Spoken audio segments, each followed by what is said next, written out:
Have you ever stopped to wonder if the little things you do every day might actually push people away? Not because they don't care about you, but because certain habits quietly build walls without you noticing. Growing older is a gift. It means you've lived through decades of lessons, joys, and struggles. But with age also comes patterns. Some are wise, steady, and comforting. Others, however, can slowly chip away at the warmth and respect you've worked so hard to earn. The truth is, people rarely tell you these things directly. They love you too much to risk hurting your feelings. Instead, they stay silent, but their silence often comes with distance. Visits grow shorter, hugs less frequent, conversations fade. That's why today we're uncovering 12 habits in old age that quietly make others uncomfortable. Not to shame you, but to help you see yourself more clearly and to remind you that dignity and connection are always within reach. By the way, where are you watching this video from? Let me know in the comments. I'd love to see where our community is growing. And if you haven't yet, please subscribe so you never miss videos designed to inspire and support you. Now let's begin with the first habit. Habit number 1, neglecting personal hygiene. One of the first things people notice but almost never mention is when someone starts neglecting their personal hygiene. It doesn't always mean something dramatic. It's usually the small details. Clothes that look like they've been worn for days, hair that hasn't been brushed, fingernails left a little too long, or a faint odor that lingers after you leave the room. These little signals may seem unimportant, but they quietly tell others something about how you see yourself. In our younger years, daily care is automatic, but as we get older, energy fades, routines shift, and some people think, what's the point? That subtle change is what others pick up on. And because loved ones don't want to embarrass you, they won't say anything. They'll just sit a little further away. They'll shorten visits. They'll hold back from hugs. Not because they've stopped loving you, but because your lack of self-care sends a message that maybe you've given up a little. Here's the secret. A fresh shirt, brushed hair, and trimmed nails send a powerful signal: I'm still here. I still respect myself, and I respect you. Hygiene isn't about vanity, it's about dignity. It's about inviting people closer instead of pushing them away. If you agree that small acts of self-care can make a big difference, comment the number 1 below. And stay with me because the next habit might surprise you even more.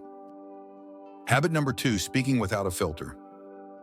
As we grow older, something subtle begins to happen. The little voice that once whispered, "Maybe don't say that out loud," gets quieter. Sometimes it disappears completely. You start speaking more freely, thinking, I've earned the right to say whatever I want.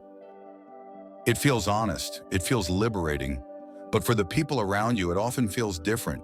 It feels like discomfort. There's a thin line between truth and bluntness.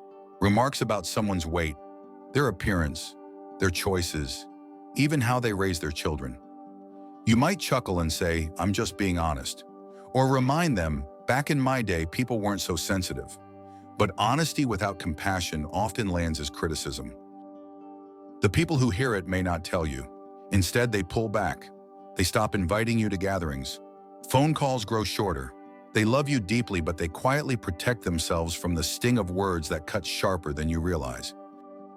This doesn't mean you need to censor your thoughts. It means pausing, asking yourself before you speak, is this helpful? Is this kind? Because words still carry weight, maybe more than ever. When your wisdom is wrapped in kindness, people lean in. They listen, they feel respected. But when it comes laced with sarcasm or judgment, they begin to tune out. The beauty of aging is not just having wisdom, but knowing how to share it in a way that lifts others up. If you're still here and this message resonates with you, comment the number 2 below. And stay with me because the next habit is one many people overlook, yet it speaks volumes without a single word. Habit number 3, wearing clothes that don't fit anymore. There's comfort in routine, eating the same breakfast, walking the same path, reaching for the same shirt you've worn for years. Familiarity feels safe. But when it comes to clothing, what once looked classic can slowly start to feel careless. Loose pants that slip too far, shirts that cling uncomfortably tight, shoes that have lost their shape, outdated styles that belong to a different decade. These aren't just fashion choices. They quietly send a message: I've stopped paying attention. And people notice. They may never say a word, but they feel it. Clothes that no longer fit don't just reflect fabric. They reflect how connected you are to the present moment. They show whether you still see yourself as someone worth looking after. When an older adult dresses in clothes that fit well, that look cared for, people feel something instantly. Admiration, respect, a quiet signal that says I'm still engaged. I still care about how I show up. It's not about vanity, it's about dignity. Think about it. Would you walk into a new job interview in the same suit you wore 25 years ago? Probably not. The same principle applies today. Dressing for who you are now shows emotional presence. It shows self-awareness. It shows pride in the life you're still living. Even small changes matter. A pair of jeans that fits, a shirt that highlights your natural tones, shoes that still carry their shape. These details remind others and yourself that you're still here, still vibrant. If you believe appearance is a reflection of self-respect, type the number 3 below. And stay close, because the next habit often hides in the way we speak, and it can quietly push loved ones further away. Habit number 4, interrupting or dominating conversations. We all want to be heard, especially in later years when life has given us countless stories and lessons to share. But sometimes in that eagerness to speak, we forget to leave space for others. It starts small. Someone begins telling a story and you jump in with your version. A friend shares a problem and you immediately explain what they should do. Before long, minutes have passed and no one else has spoken. The intention may come from love, from wanting to help, from believing your experience matters. But the result feels different to those around you. Conversations begin to feel one-sided. Others start holding back because they don't feel heard. Over time, the distance grows. Calls come less often. Visits become shorter. Younger family members especially may hesitate, worried every talk will turn into a lecture. They want to connect, but they also want to feel their voice matters too. The most powerful shift isn't in saying less, but in listening more, pausing, asking questions, letting silence sit without rushing to fill it, showing others that their stories, their thoughts, their feelings deserve space. And here's the truth. The less you dominate, the more people invite you to speak. The more you listen, the more they trust your wisdom. You become someone they want to talk to, not someone they feel they must endure. If you agree that true connection begins with listening, type the number 4 below. And get ready, because the next habit strikes at something many older adults say without realizing how deeply it pushes others away.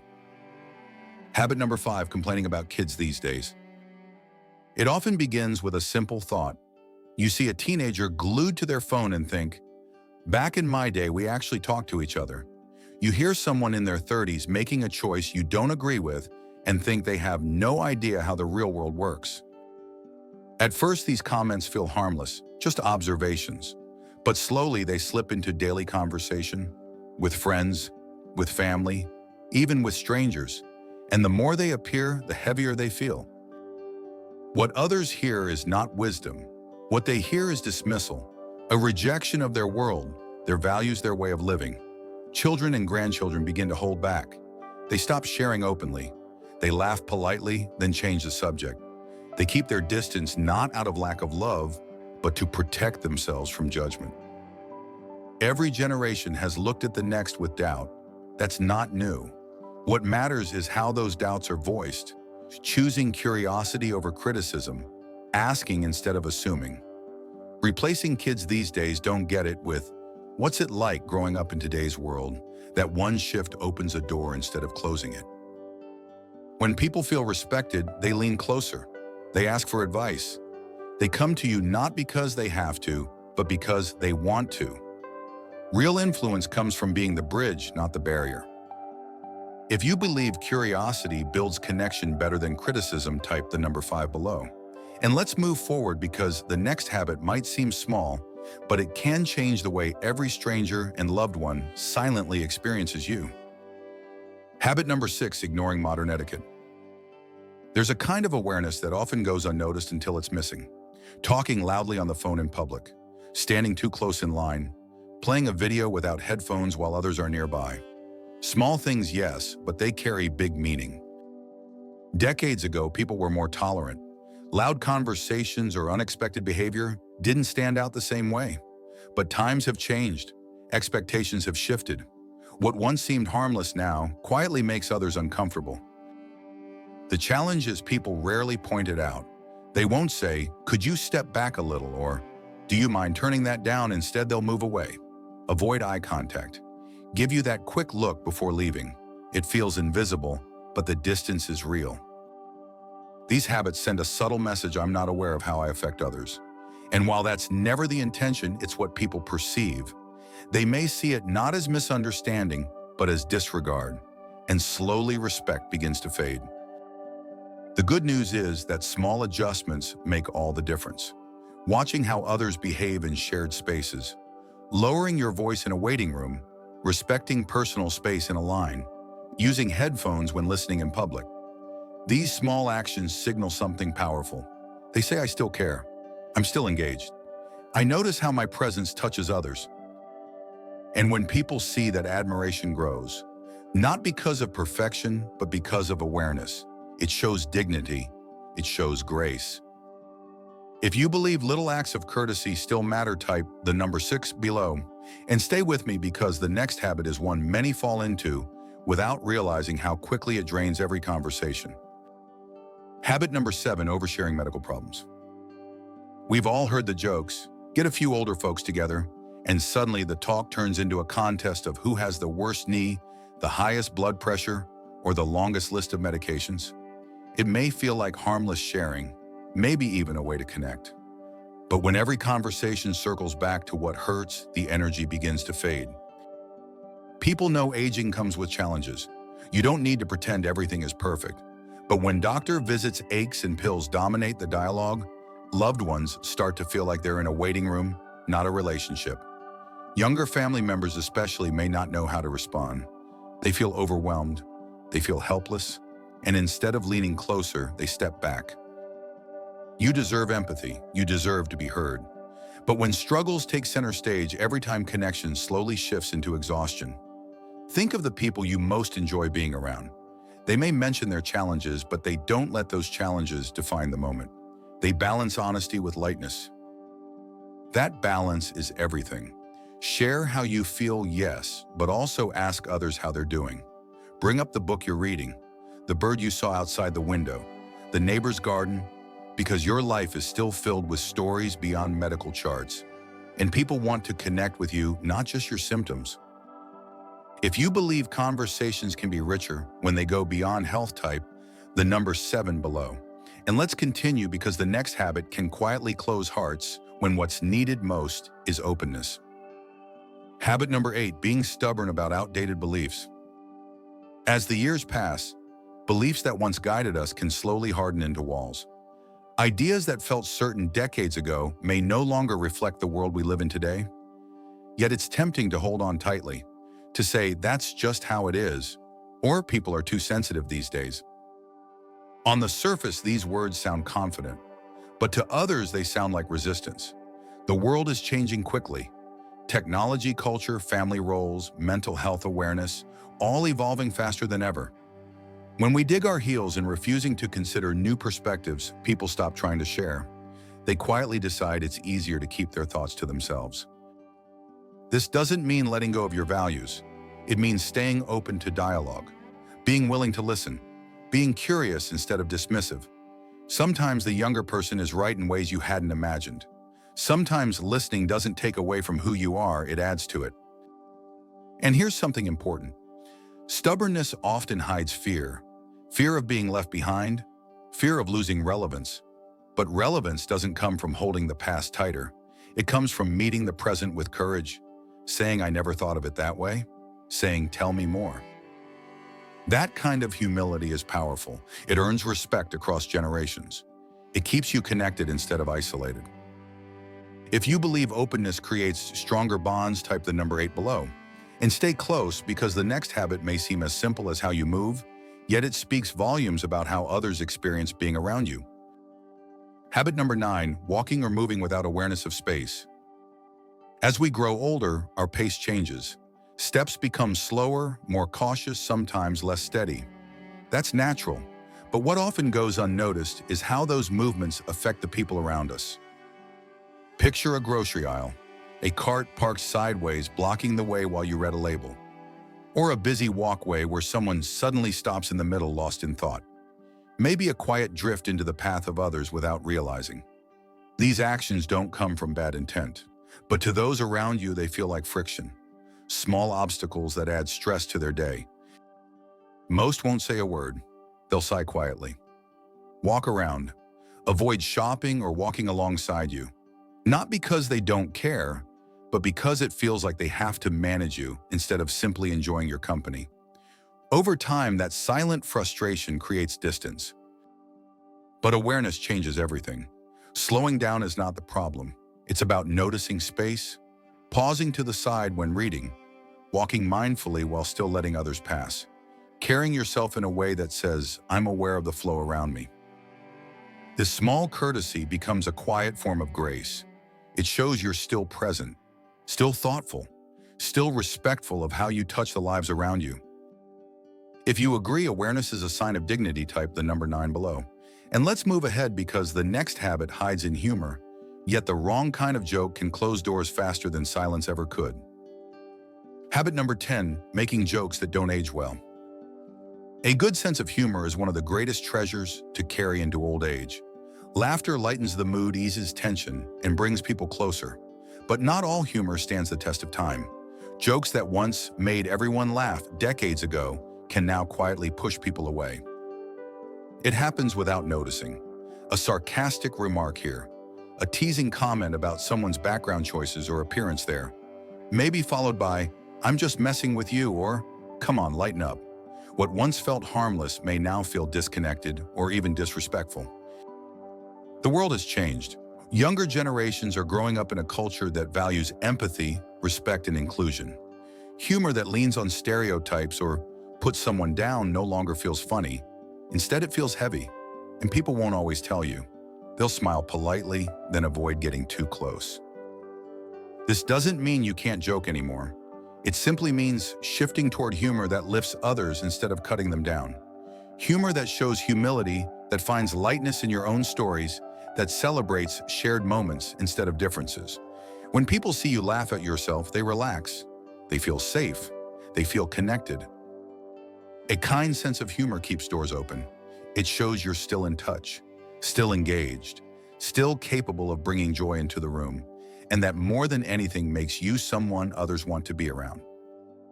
If you believe humor should bring people together, type the number 10 below.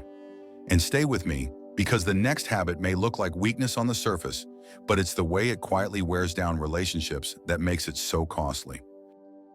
Habit number 11, acting helpless when you're not. Aging brings real challenges. Tasks that once felt easy now take more effort, more patience, sometimes more help. But there's a difference between truly needing support and slipping into the habit of asking for it when you don't. It starts with small phrases. "Can you just do this for me?" Or, "I don't know how I'll mess it up anyway." At first it seems harmless, but when it becomes routine, the people around you begin to notice. Family members feel like caretakers even when you're perfectly capable.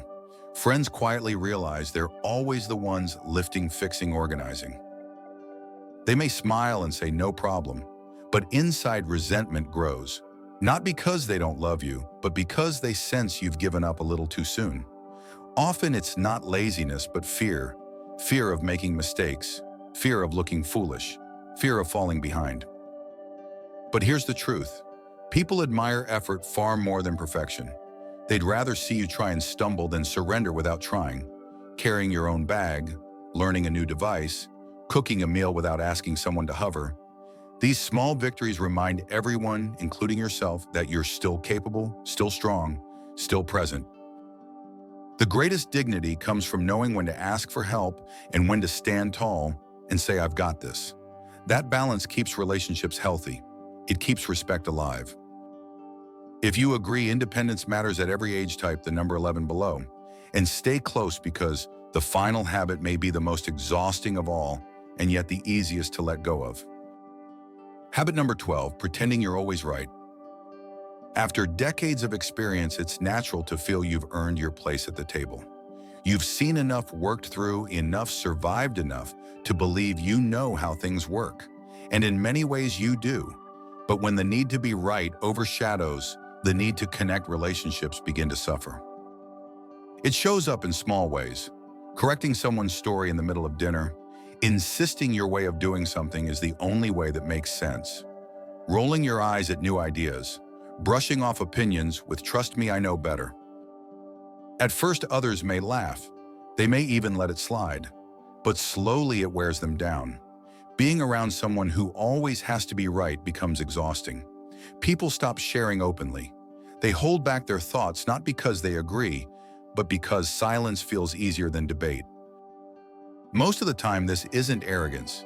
It's a desire to feel secure, to still hold authority in a world that changes so quickly. But when being right becomes more important than being kind, it backfires. People stop listening. They stop leaning in. Wisdom doesn't mean having every answer. It means knowing when to share and when to let someone else explore theirs. It means speaking with openness, not dominance. And when you do that, your words carry more weight. They land deeper. They matter. If you believe kindness is more powerful than being right, type the number 12 below. And stay with me, because next comes a closing message to help you reflect on these habits and step forward with dignity, grace, and connection. Conclusion. We've walked together through 12 habits that quietly push people away in old age. Not because you mean harm, but because time, routines, and fears can settle in without notice. Each habit may seem small, but over the years they shape how others experience you, and more importantly, how you experience yourself. This is not about shame. It's not about judgment, it's about awareness. The power of aging well is not holding on to the past or clinging to what once was. It's recognizing where blind spots have crept in and choosing to adjust with grace. Because aging is not just surviving the years, it's showing up every day with dignity. It's carrying yourself in a way that says, I still care. I still respect myself. I still respect you. That quiet strength changes everything. It invites people closer. It keeps relationships warm. It keeps your presence cherished instead of tolerated. So ask yourself gently, which of these habits may have slipped into your life? Which ones surprised you? Which ones are you ready to shift even just a little? Because even the smallest change, a kinder word, a fresh shirt, a moment of listening, can transform how others see you and how you see yourself. Thank you for sharing this time with me. I'd love to hear your thoughts. Leave a comment below with one habit you'll reflect on starting today. And if this video spoke to you, please subscribe to the channel, share it with a friend, and stay connected.